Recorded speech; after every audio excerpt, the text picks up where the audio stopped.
Azi nu mai știu cât de albastru plouă, cu amintiri prin sufletul pustiu, oricâte lacrimi cu parfum de rouă îmi spală buzele, dar totuși știu cum clipele parcurse împreună le-am pus cândva în al inimii sertar. Distanța dintre noi inoportună împarte timpul dulce și amar. Azi nu mai știu dacă e luni sau miercuri, ori dacă soarele-i la răsărit, dar totuși știu că face semicercuri pe lacul din Dumbravă aurit.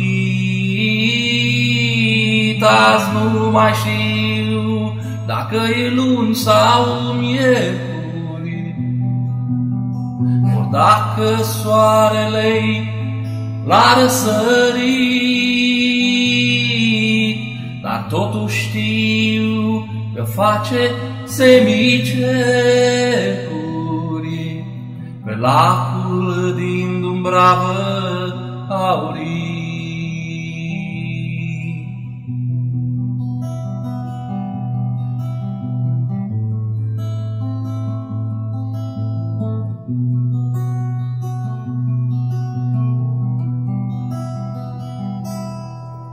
Te plin de sculți în fiecare seară,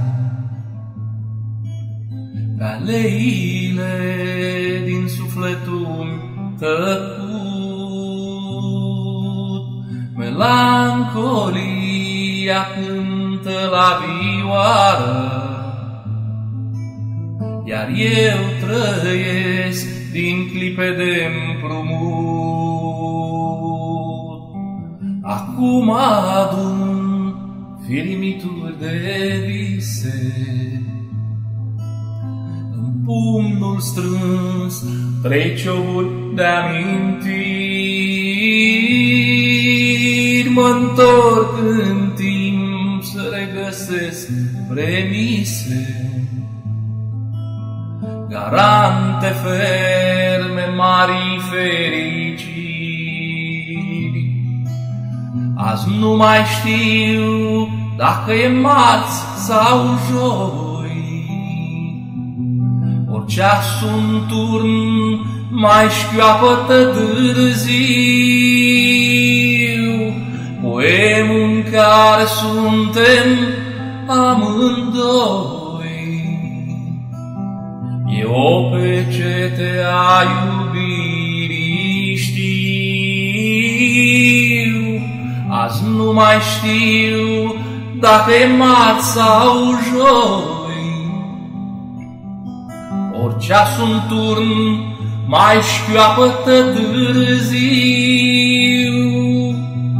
poemul în care suntem amândoi. E o pecete a iubirii.